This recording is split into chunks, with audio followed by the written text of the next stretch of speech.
Here we are. Good morning, everyone, and welcome to this current issue of episode of Between Two Teachers. And today is Monday, April the 17th, and we are here to bring you the news in education far and wide.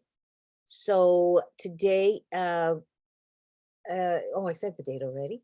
So, and we're getting close to our 200 episode. Yep. And welcome. My name is Consuelo Lara. My name is Madeline Cronenberg, and this is episode 195. So we're getting very close. We're getting very close.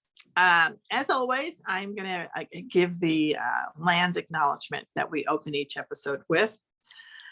We pause to acknowledge that we have gathered together on the ancestral territory of Huichin, which is part of the unceded land of the Chochenyo and Kharkin-speaking Muwekma Ohlone people. We remember their continued concentration or connection to this region and give thanks to them for allowing us to live, work, learn, and pray on their traditional homeland, and offer our respect to them, to their elders, and all Ohlone people of the past and the present. And we continue to advocate for the Muwekma Ohlone people to be included in the in the tribes that are federally recognized, and that still has not happened. And your help there and your advocacy is needed, as well as advocating for the fact that we need all of our students and to be taught the appropriate and truth of the history of our Native populations and the settlement of California. And that can happen if you go to the East Bay Regional Park District website, because they actually have curriculum there that replaces the curriculum of the past, which was incorrect. Let's just face it. And it was Anglo-centered and in many ways racist. Institutional racism is right there in those curriculums. And that's why we support everybody switching up your curriculum, paying attention and switching out what we've had before. And we know better now. We know better. We should do better. This week, I wanted to bring out a few things that are happening in California. And one of the most unusual things, we've talked a little bit about money in the past when we've talked about the fact that retired teachers who have paid into Social Security often don't get their full Social Security benefits, right? So that's one issue for retired teachers. This other big issue came up for retired teachers, where a group of teachers who, through no fault of their own, were overpaid in their retirement. Some of them up to like $76,000 or $135,000 over a big period of time. And the reason was that there was the work they had done during their careers was miscalculated. So they may have been a person who got paid extra for teaching summer school, or got paid extra for being a coach, or got paid extra for whatever reason. Those funds that they were paid were not supposed to be included in the retirement calculation, right? The teachers didn't decide whether they were included or not, but the mistake was made. It didn't get picked up until years later when there was an audit, and then the teachers were handed the bill to pay it back. No, oh my gosh. And it was not even their fault. Not at all. And no idea. I mean, do you know how your retirement calculation is made? Do you know if you had any extra hours as no. I mean, they don't even give you an opportunity to see that. I don't recall. No. I mean, I know I did a lot, but I don't know where it sits. I don't know where that lives or how that's calculated. Exactly. Oh. And neither does any other teacher, right? Until now, that they go and they do these audits, and CalSTRS is the largest or the second largest pension fund in the country. So it's like, this is not a small thing. And obviously they do audits, and you want them to do audits, but there was a lawsuit as a result of this, and the judge said, no, you have to pay it back. No. Oh my gosh, that is not fair at all. Now, there is a law. Since this was first discovered, they passed a law saying the miscalculation should not be, uh, that the teacher shouldn't have to bear the brunt of the miscalculation. So it will never happen again. But for this group of teachers, it has happened Oh, because that law didn't exist. They had to go with the laws that were there then, and the laws there then said if there was a miscalculation, if the district owed you more money because of the miscalculation, you would get that money. And if you got overpaid because of the miscalculation, you had to give it back. hmm, wow. So there was that. That happened this week. Overall, in the labor world, Western Contra Costa has solved their contracts. The Los Angeles solved theirs, came to an agreement. Right now, locally here in Northern California, the one that is up and still being worked on is Oakland. So Oakland Unified has been working without a contract and been in labor negotiations for a year, I guess, since the end of last year. So hopefully they will reach the point where they're in agreement. They're getting there, but they're not there yet. So that's them. I did want to do a shout out, a best practices shout out. And this is to a new program in Fresno. Fresno Unified has now adopted and created a direct admit program with Fresno State. That is a great idea to make sure that when you want to create a college going culture, right? Families that have historically had generations of their family graduate from college, they have a college going culture. So you don't have to create one in Hillsborough. They have it. It's there. It's fine. Yeah. But you do have to create one in Fresno. Yeah. And you do have to create one in places where there was institutionalized racism and all other kinds of social barriers, keeping families from ever even considering the possibility of college. Right. So this, I think, is a really powerful strategy. And it's been used in different ways, but this particular one right now is to make sure that their ninth graders get all the swag that you could get from joining Fresno, becoming a part of Fresno State, that they get opportunities to visit the campuses and also the community college in Fresno, so that you understand when you graduate from high school, that's just the next step. It's like, graduating from 8th grade. Well, you're going on to high school. When you graduate from high school, you're going to go on to your postgraduate studies, right? To your post-high school studies. So you're going to go to you're going to be able to go to the games at Fresno State. You're going to be able to go to the performances at Fresno State. Your college counselor, your counselor in high school is going to set up from the get-go, from 9th grade, going to understand and discuss with you what your classes will be as you continue on to Fresno State. That's something. That's amazing. And I'm sure this comes from looking at the disproportionality through an equity lens. Exactly. Need to, address it. And so they created something to address that disproportionality. And I applaud them. That's wonderful. And we need to replicate that. That is exactly the thing. This should not just be in Fresno, right? There's no reason that any district that has a high percentage of students who are not continuing on to 4-year education, there's no reason not to connect them, right? So students who want to go to a different 4-year school, fine. Yeah.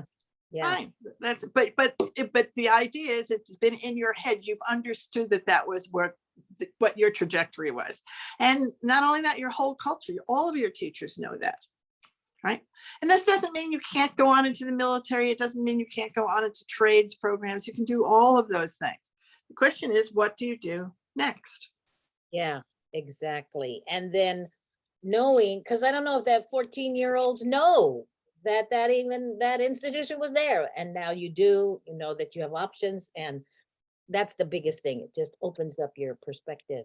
So, Exactly. And you do see it. Now you're going to be wearing a Fresno State hat. You're going to be wearing, you're going to understand what, what the teams are that you can cheer for. You're on their team. You're part of the Fresno State team. And what that means for Fresno State is now going to grow. Right. yes. Many of these schools and the community colleges have lost students. Oh, yeah. Right. And this is what you do. This is a really smart, proactive strategy that checks all the boxes around equity and around just making sure education continues and is successful for the children of California. Yeah. Yeah, for sure. I'm a giant fan of this program. Direct admit. Every district should have a direct admit. Just have it. And then if your students go somewhere else, fine. But at least the direct admit is there and you understand where you're going next. Yes. And your teachers understand where you're going next. Right. And then that direct admit can also be for teacher programs. Oh, absolutely. Yes, that's true. When I had that club, Future Teacher Club some time ago, and Cheryl Cotton was in the HR, she came and spoke and said, any of you apply, you will automatically be hired as a teacher in this district if you come back. And that's the kind of thing you need, that kind of commitment that, from an organization that you have a pathway here and it's open and you can take advantage of that. But it needs to be deliberate and formal, it really has to be something institutionalized. Exactly. That's what I said. That's why this whole program at Fresno is the perfect. There it is. It's not just some teacher at another teacher at the college. This is their direct admit program. You are directly admitted, and there's no barriers in between. You're just automatically admitted. Yeah, great. Sounds good. So tell us you have a lot to share this week. Yeah, there's a lot going on. Of course, this week is our board meeting on Wednesday at 5 o'clock, our Costa County Board of Education meeting. And a big exciting thing going to happen. We're going to have one of the resolution on promoting a teacher and education workforce housing in our county. So a county-wide kind of collaboration is what we're hoping to organize this around a really important issue that's important to us, and that is the teacher shortage. And this is one of the things. There's a lot of things involved in this, but this is a very important one that we want to recruit and retain teachers and that they can afford to live here and stay here. So that's then, and I hope people will either attend or email or Zoom in and just let people know, let the board know what your opinion is, how you feel about this, how this would affect you, your teacher. All of that would be really great if we had that kind of interest. So I'm very, very excited, and a big shout out. And so it's still coming out on Wednesday, but we've had a couple of successes already, and a shout out to the Pinole City Council because they passed resolution supporting this resolution. So a shout out to them and their right. Pinole is ready to work with the district and the county on making it happen. Yeah, and yeah, a lot of support coming out of Pinole. So we're going to have a convening in June around this issue, and break down those silos and network and come together, share resources. What are the next steps? What are the challenges? How can we proceed? There's also been support from labor, right? Yes, the United Teachers of Richmond Executive Council, they passed it as well. So there's a lot of activity going on around it, a lot of good support. So I'm very excited about this. So listen in and you'll see, please attend, and this is just very, very exciting. So I will post the link too on our Facebook page. So for those of you who are interested in Zooming in or watching the meeting on Wednesday night, you certainly can, and see this is how change gets made. This is if you want workforce housing, education, workforce housing, it happens at a political level as a result of the political will of your electeds to get it done. Yeah. And this to me is an example of why I'm on this platform of the county office, because I keep hearing, well, you can't do this, you can't do that. It's, okay, well, here's something I can do. I can talk to other electeds and say, we got a problem. How do we solve this? I can bring together people. It's called convening. And so I'm going to use all of that. And I can write resolutions, which I love to do. Right. So, and they're a foundation that then we springboard That's on. right. You start, the resolution shows your intent, right? Then you move from the resolution to implementation. And that's like the next level, but it's got to start somewhere. So that's where you start with the political intent at the resolution level. Exactly. And another thing, speaking of teachers, teacher housing and teacher shortage, next week, on next Sunday, I'm going to be traveling to Washington, D.C. with a CSBA conference there called Coast to Coast. I believe there's about 250 of us going, board members, to lobby, basically.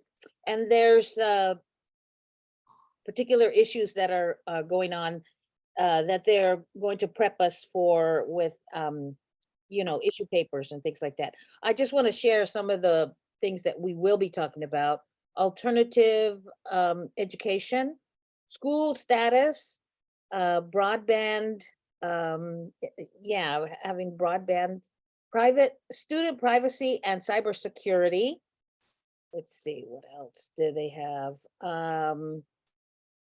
And nutrition, early education services under IDEA, special education funding, mental health issues, Social Security, the Rural Schools Act, and the educator shortage, which is the area that I want to speak on particularly. So all of those are really important issues, and we'll be talking to our policymakers about.